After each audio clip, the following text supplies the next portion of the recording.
So I've got notes that could get through today, but it will probably take at least 2 classes to get through it all. Turn over to the book of Habakkuk. We're basically going to walk through the book of Habakkuk. The classes I did a couple months ago over the Assyrian Empire stuff, it wasn't really intended to kind of piggyback off that, but what's talked about in the book of Habakkuk kind of goes along with it. So let's give a little bit of background to kind of what's going on in the book. And the intent of this is, and I know a lot of times when we are maybe reading through the Bible, just studying on our own, we sometimes read through the minor prophets, and you look at it and like, okay, I know they're saying all this stuff. What of it is metaphorical? What of it is literal? Who are they even talking about? And you read it, and it's just, there's no context to it sometimes. So that's my goal in this class, is let's put some context to this, make sure we understand what's being talked about in the book, so that when we do study it and we do read it on our own, all the pieces start to fit together. Does that make sense? All right, so a couple things. Let's go over everything we know about Habakkuk as an individual, about the person. So, he's a prophet of God. He recorded the prophecy known as the book of Habakkuk. That's it. We don't know anything else about him outside of that. Now, there are some people who speculate this. This is kind of a Jewish tradition. Some places said a Christian tradition as well.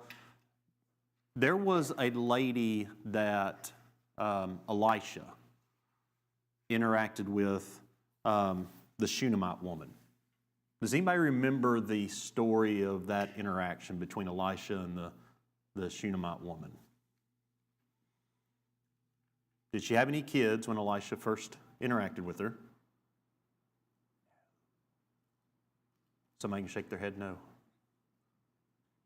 Nobody's shaking their head. The answer is no. There you go. Somebody shook their head no. No, she didn't have any kids when Elisha was interacting with her. All right? So he spends some time with her. He tells her, look, you're going to have a son born. She gets all excited. The son is born. And then he goes out into the field when he's a little bit older to help his dad work out in the field. And he started complaining about something. Y'all remember what the son complained about? I get these sometimes. His head was hurting. All right? I mean, it sounded like he was getting a migraine. Is kind of what it sounded like. And the dad, he's probably like, look, I've got work to do. He tells one of his servants, look, take him back to the house, take him back to his mom. His mom, the Shunammite woman, she sits and holds him in her lap, and he ends up dying. It doesn't really tell us what happened. Maybe he had a brain aneurysm or something. We have no idea. All right, but he ends up dying.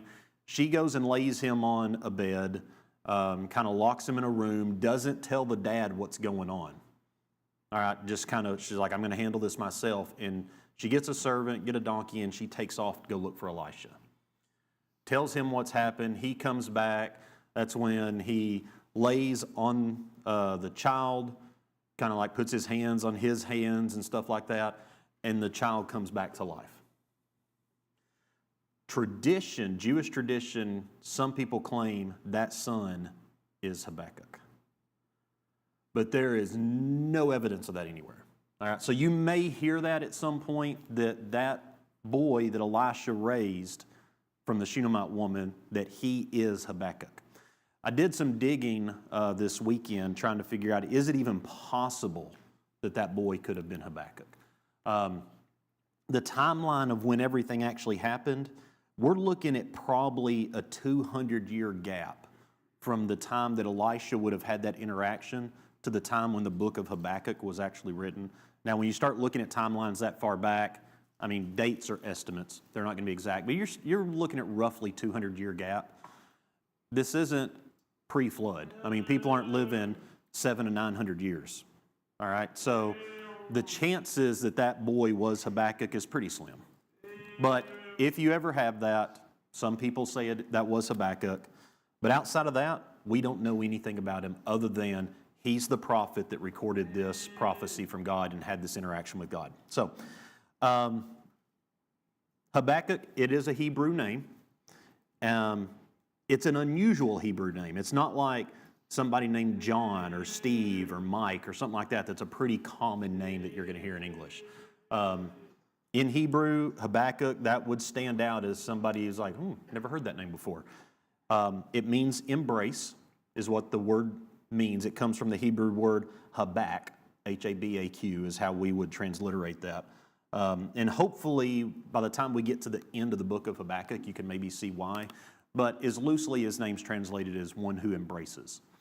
So I've asked Josh to read some for us. We'll get to that here in just a second. That way y'all don't have to stand and listen to me talk the whole time, even including reading.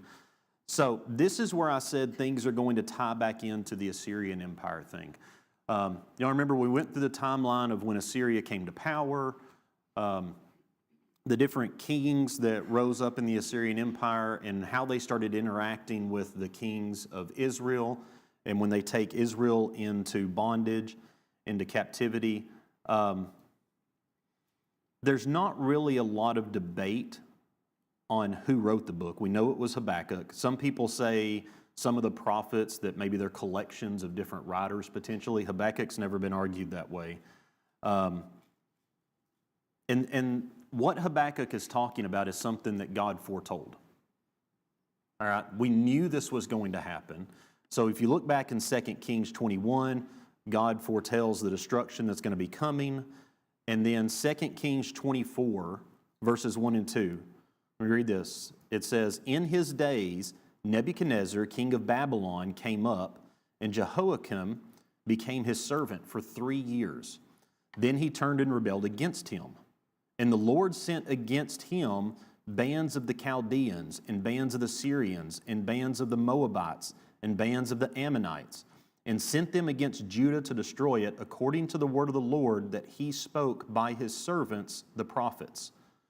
The book of Habakkuk is one of those servants, the prophets, that's talked about in 2 Kings. That's what the book is about, is the coming destruction of Judah, that you have the Babylonians that are coming. If you remember back to the lessons we did about the Assyrian Empire, the Chaldeans were really the ones, the driving force behind the Babylonians going in and overthrowing the Assyrian Empire. So when you hear talk about the Chaldeans, that is a reference to the Babylonian Empire. Now, how many different invasions, I'm trying to get past all the boring parts first, I promise. How many different invasions does anybody know that the Babylonians had of Judah? We know there's at least more than one. 3 is what I got. There may have been a fourth one, I don't know. I'm not gonna claim an expert in this field. I use ChatGPT a lot. So ChatGPT says there's 3. But we know there's at least more than one because it said there in 2 Kings that Nebuchadnezzar goes in, Jehoiakim becomes his servant, and he serves him for at least 3 years. Then Jehoiakim rebels, and they go back in again. So that's at least 2 right there. So the timeline, let's look at this. We believe that the book of Habakkuk was written somewhere around 650 BC. In the if anybody uses the ESV, I use the ESV for my own studies most of the time. There's like a little intro section before the first chapter starts. It says in there that it's somewhere between 640 and 615 BC. I see some of you shaking your head. Y'all may have an ESV you're looking at right now. Other places I found say 650 BC. So it's somewhere in that general time frame. The different invasions of Babylon, here's when they happen. The first one is 605 BC. All right, so you're talking 40 to 50 years prior to the first Babylonian invasion of Judah when the book of Habakkuk was written. All right, that's important. We'll talk about here in just a second why it's important, that gap that existed. All right, so in 605 BC, that's when Nebuchadnezzar goes in. He's Babylonian king. Remember, Assyria had already overtaken parts of Judah and Israel and the Jerusalem area, stuff like that. So Nebuchadnezzar goes in and he takes over the territory that Assyria had previously taken over. Jehoiakim, that's when he becomes a vassal of Nebuchadnezzar. That's talked about in 2 Kings 24, verse 1. And this is likely the time that Daniel and the others are taken into Babylonian captivity. So you start reading the book of Daniel. When they go and it says that they took the best men or whatever and they try to feed them the king's stuff and get them kind of indoctrinated into the Babylonian culture, that was probably after this invasion in 605 BC.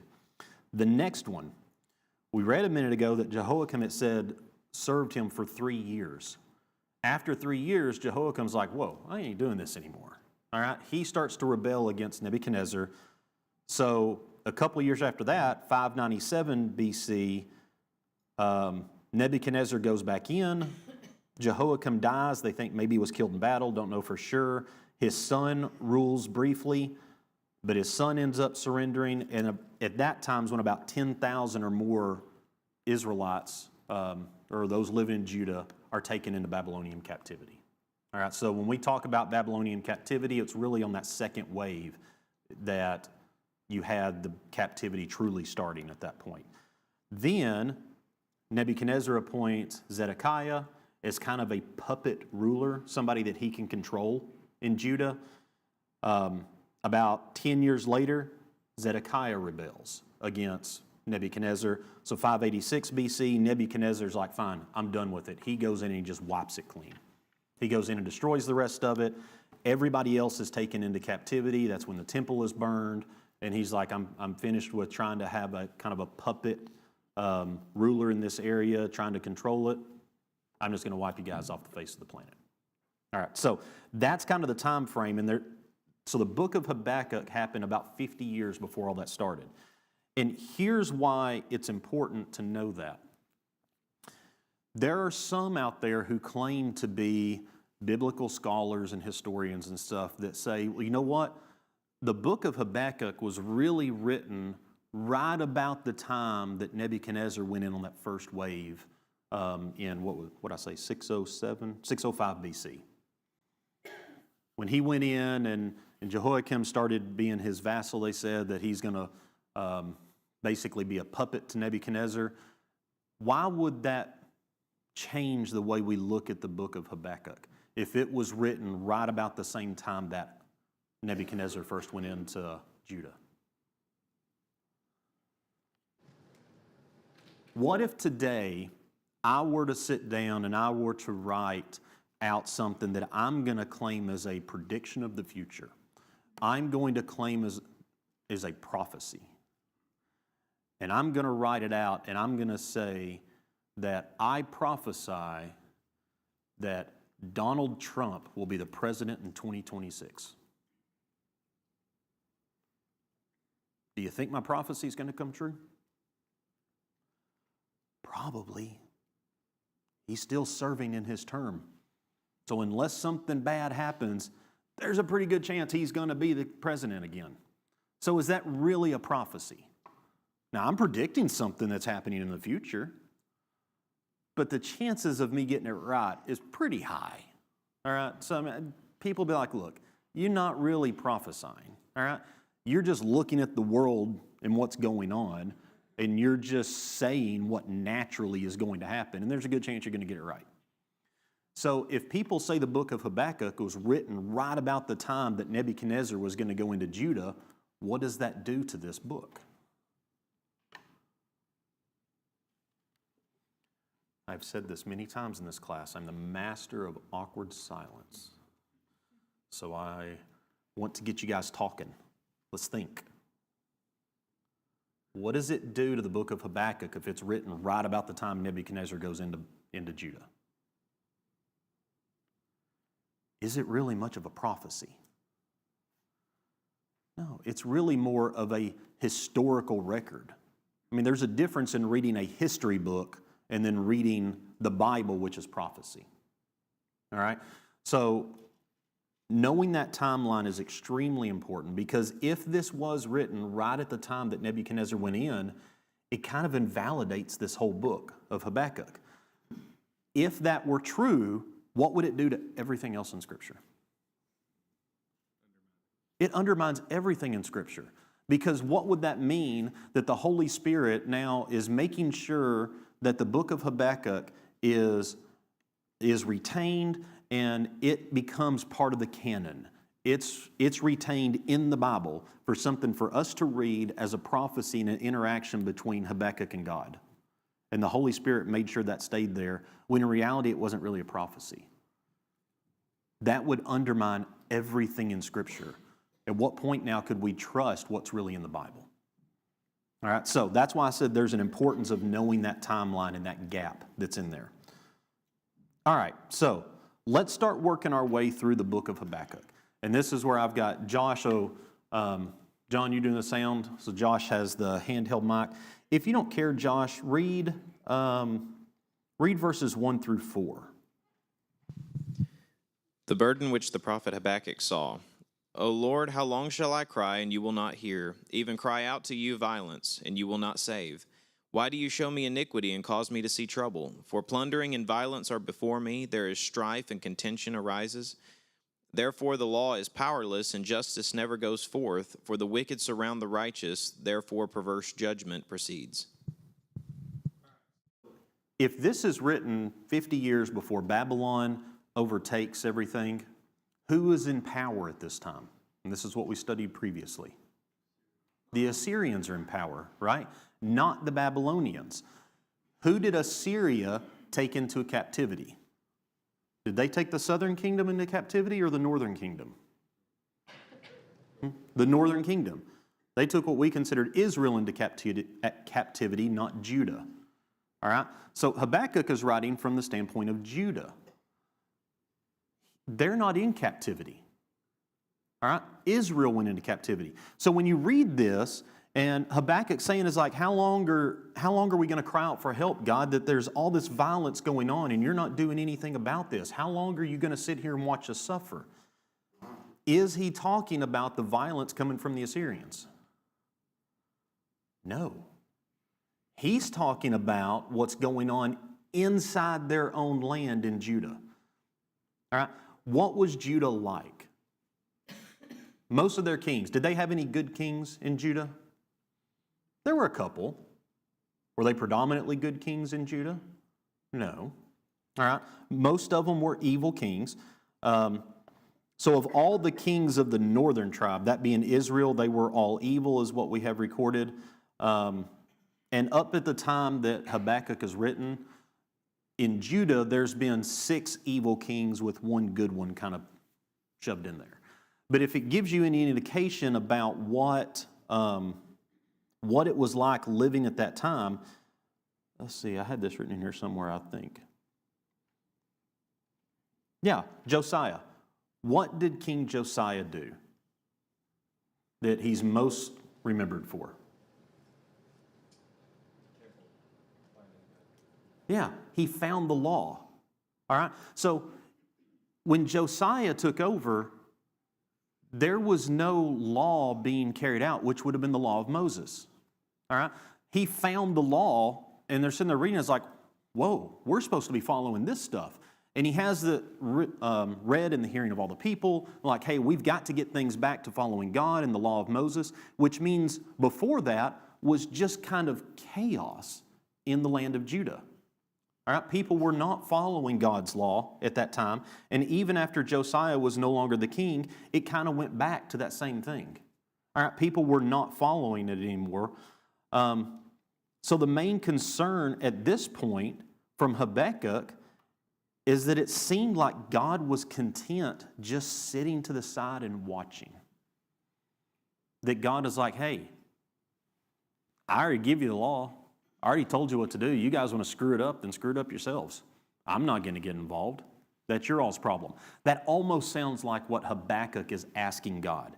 He said, how long are we going to cry out to you violence and you're not going to do anything?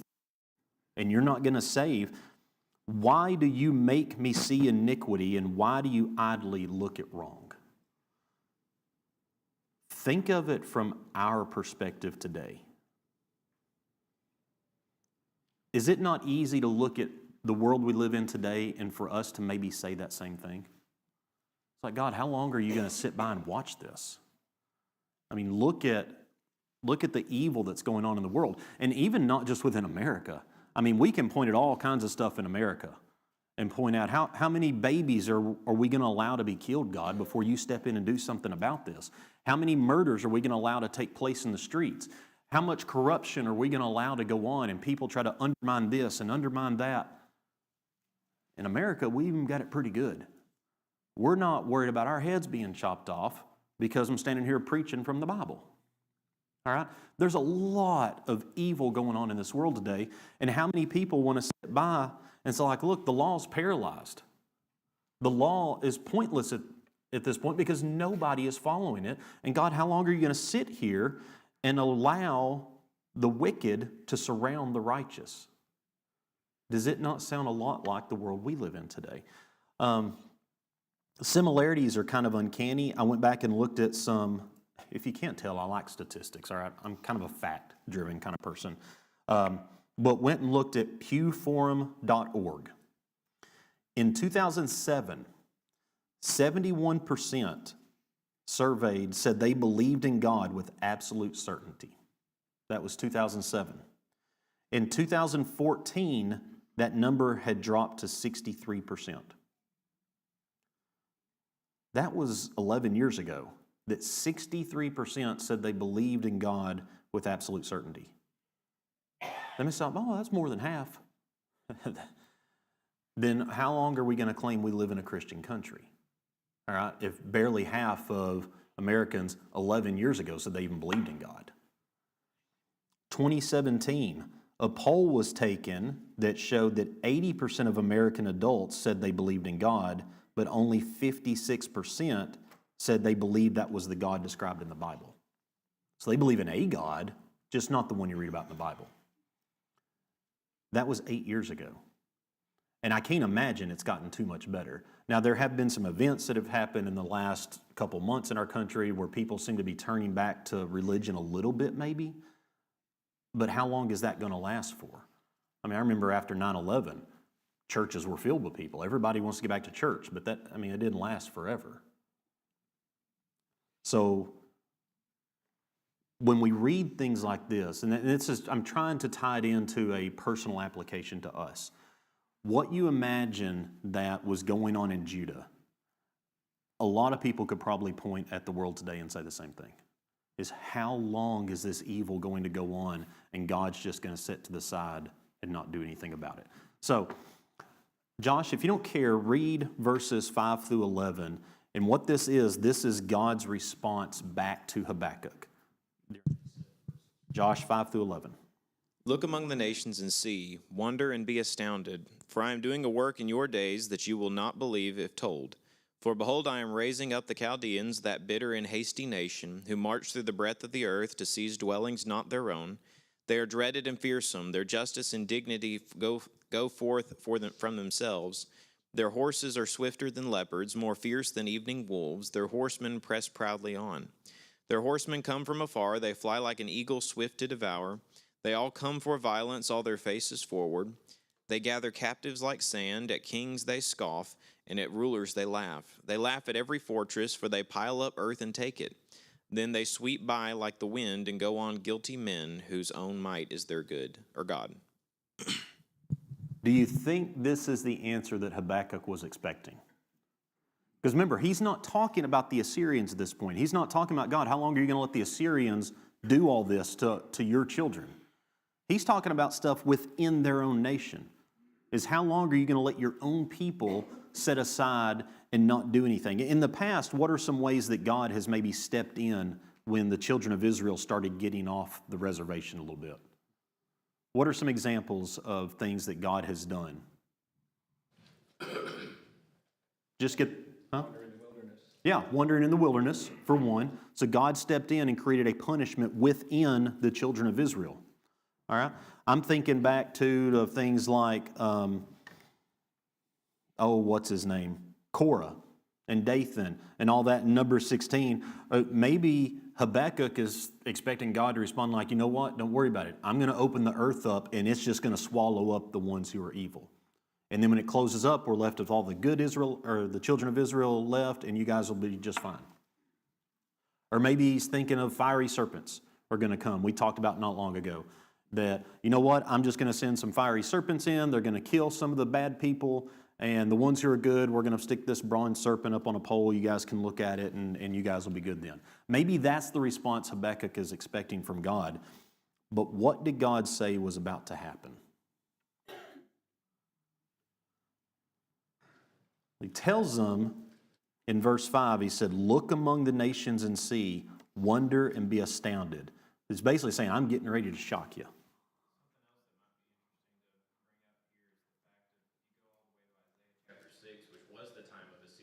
Mm-hmm.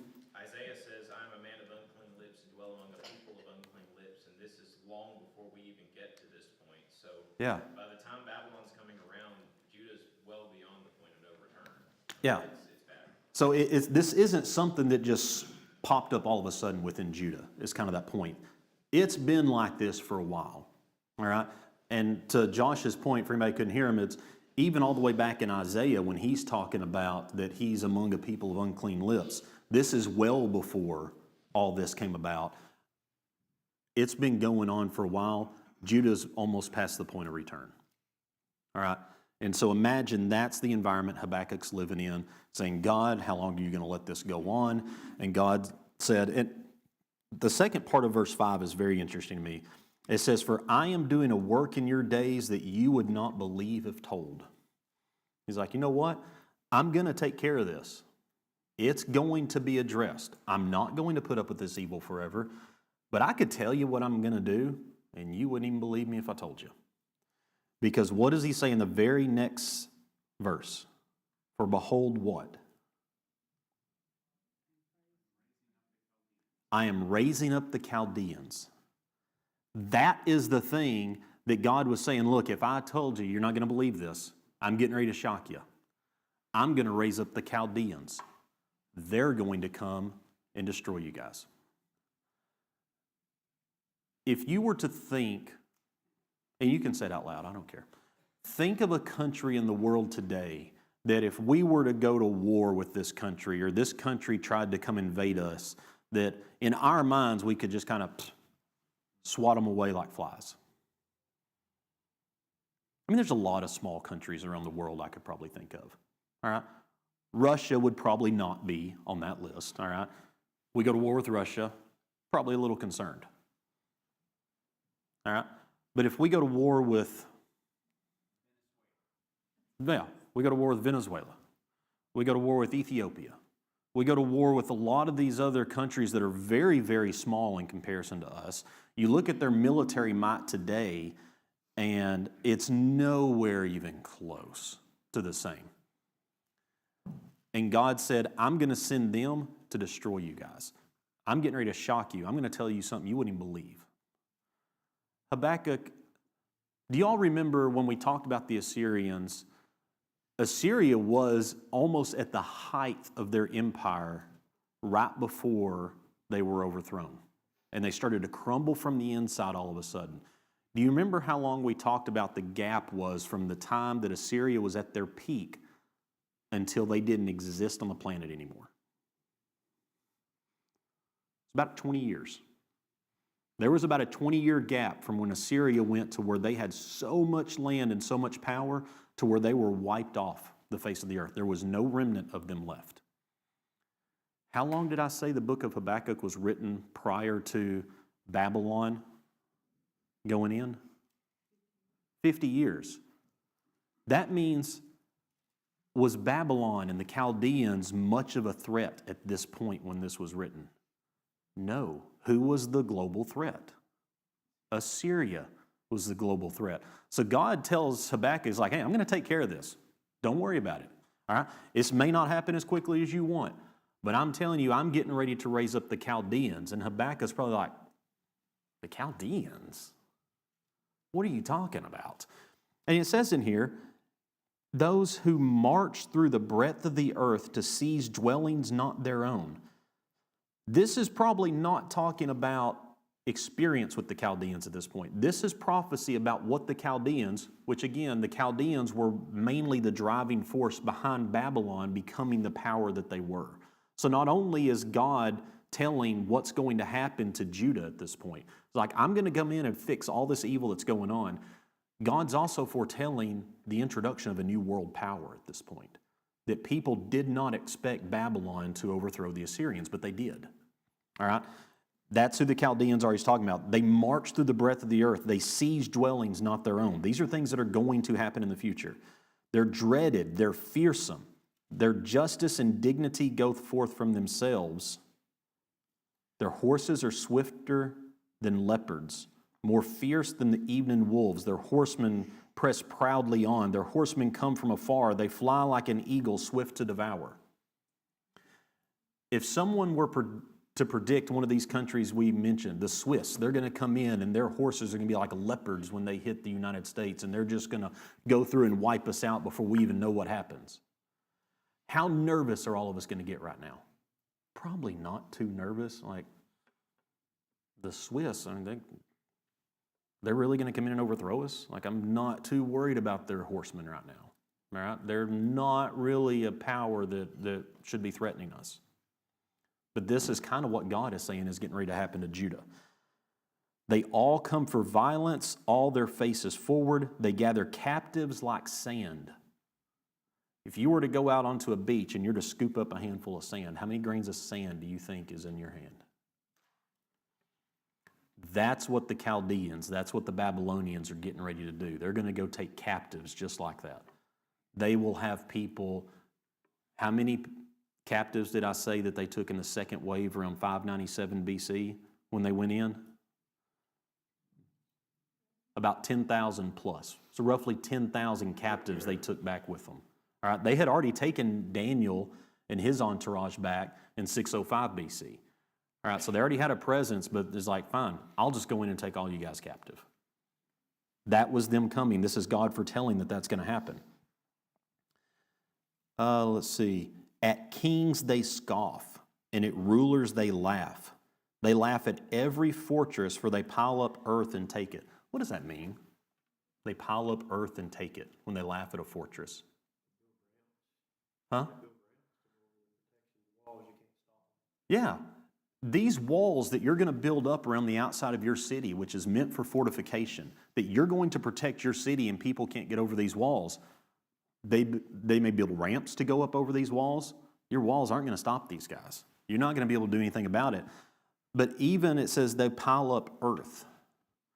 One of the tactics at that time, if you want to go up over a wall, is you actually take dirt, earth, and you push up to it, and you can pretty much just walk up over it at that point.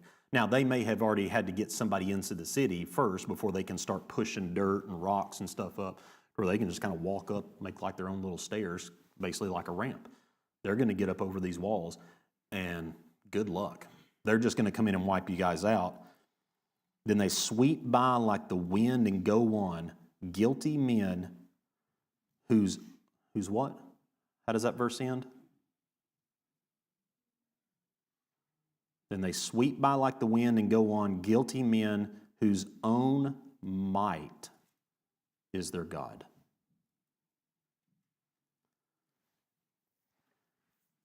To put this in, I guess, perspective for us today, we've kind of talked about the society that we live in today and how this maybe could compare to what Judah was looking like in terms of inner fighting, and people are evil and they're not following the Mosaic law. They're not doing the things that God said that he wanted them to do. It's easy for us to look back and think God's lost control. Is it easy to look at the world today and think that? That how in the world is God's plan being carried out right now? I imagine that's what Habakkuk is thinking this whole time. We have to remember that God's hand is at work shaping world history. All right? Just because we may not understand it, and just because it may not be happening as quickly as we think it should be happening, or on the time frame, or using the people that we think should be the ones that God is using. If God's going to come in and wipe out evil, I think he's going to choose the most noble and the most righteous, and they're going to come in on a white horse, and they're just going to wipe out all the bad people, and now all the good people rule everything.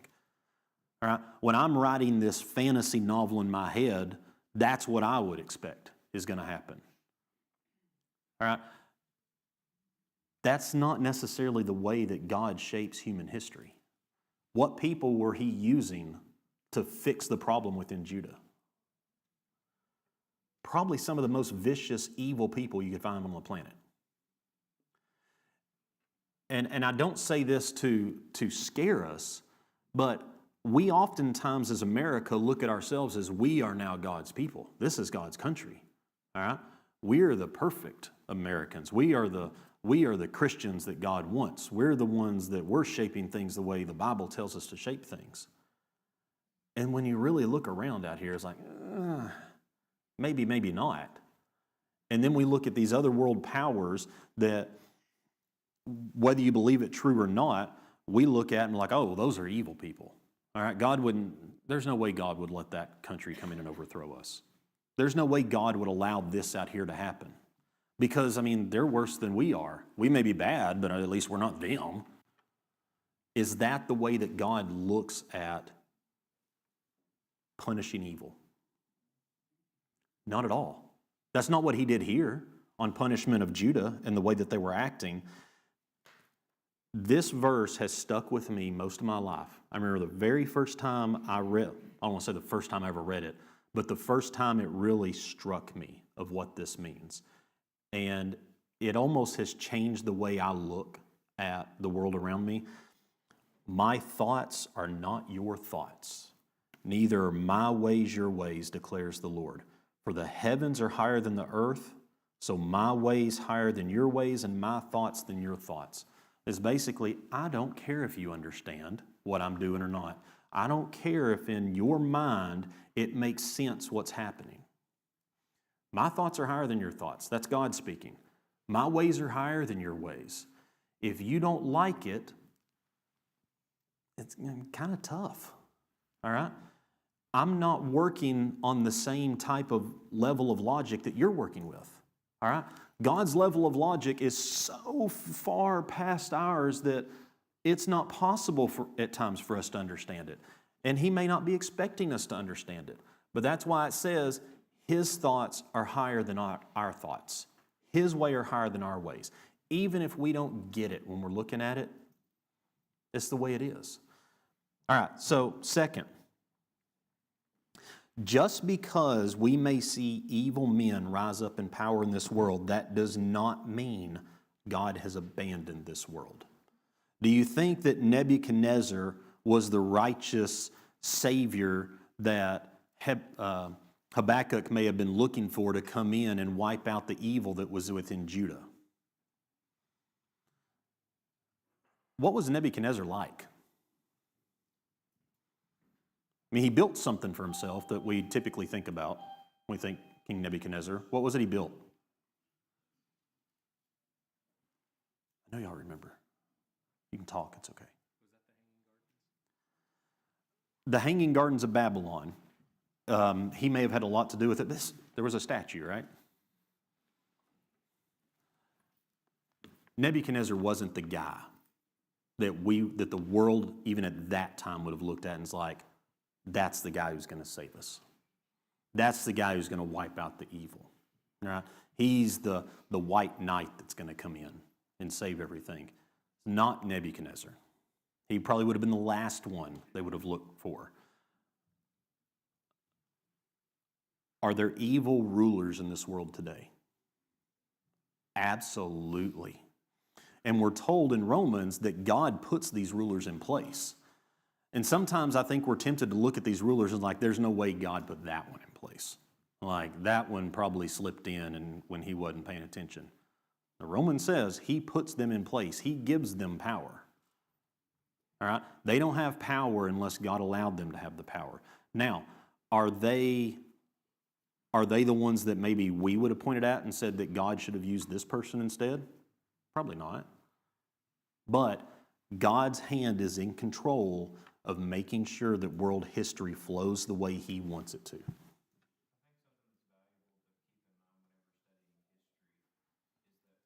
God using an evil person to bring judgment upon another does not mean a condoning of the actions of the punisher. It's simply just using them for the object of his design. Yep, absolutely. Great point. And we're actually going to get into that in the next couple chapters. So remember that is just because an evil ruler or an evil group of people come in to inflict punishment on somebody else who is evil. So just because the Babylonians are going to come in and they're going to punish Judah and the evil that's going on in Judah doesn't mean the Babylonians are going to get off scotch-free. All right? They're going to deal with their punishment as well for doing what they're doing. I believe the biggest issue is the vacillating nature of which Israel, the way Israel was, they were in and out of faithfulness to God, and those countries were used. You know, and then in time, if they came back to God, then he punished the ones that punished them. Yeah. So anybody who couldn't hear Frank is basically Israel was in and out of faithfulness and righteousness with God constantly, and God would bring in groups of people to punish them all the time. It's almost like this is getting ready to become the final dagger. It's kind of what God's saying. I'm going to take care of it. I'm just going to bring in the worst that you can think of, and they're going to wipe you all out. I think it's similar to what Frank was saying. And if you look at what Judah done whenever they got established as a northern kingdom, they kept some of the idols and took some of the idols of the surrounding heathen nations, and they set them up in the high places so they could sneak and worship them and do things. And eventually that gravitated all the way towards within the cities. And God told them what would happen. Does it really matter who inflicts the punishment? Yeah. When it's like telling your kids to touch that, this is going to happen. And they sneak and do it. And then Great point. Couldn't hear Larry is basically saying God told them when they went in and they were wiping out. I mean, think of the children of Israel when they were going in with Joshua, and they're supposed to be wiping all these cities out and these rulers out, and they're supposed to be taking over the promised land. Did they wipe everything out? Did they get rid of all the people they were supposed to? Did they get rid of all the idols? No, they kept a lot of it to where they could sneak off and they could still go worship. They think they're sneaking off. All right? God still knows. It's not being done anonymously. This idol worship starts to make its way back into the city, and God told them what was going to happen. All right? So all the stuff getting ready to come shouldn't be anything new to them. Last one, I'll hit this real quick. Then, Josh, I want you to read 12 through chapter 2, verse 1, and we'll stop from there. That evil going on in the world isn't anything new. It's been going on for all of human history, all the way back to Garden of Eden. So I won't do any more there just for time's sake. But listen to Habakkuk's response back to God, what God said. So if you'll read chapter 1, verse 12 through the first verse of chapter 1, and then we'll end there. Are you not from everlasting, O Lord, my God, my Holy One? We shall not die. O Lord, you have ordained them as a judgment, and you, O Rock, have established them for reproof. You who are of purer eyes than to see evil and cannot look at wrong, why do you idly look at traitors and remain silent when the wicked swallows up the man more righteous than he? You make mankind like the fish of the sea, like crawling things that have no ruler. He brings all of them up with a hook. He drags them out with his net. He gathers them in his drag net, so he rejoices and is glad. Therefore he sacrifices to his net and makes offerings to his drag net, for by them he lives in luxury and his food is rich. Is he then to keep on emptying his net and mercilessly killing all nations forever? I will take my stand at my watchpost and station myself on the tower and look out to see what he will say to me and what I will answer concerning my complaint. Whoa, let's not get hasty, okay? All right, I know you want to take out some evil people, but you're going to use even more evil people to take out the evil people, and what are you talking about, God? All right, so we will pick up there next week, and we will hit chapters 2 and 3. Thank you.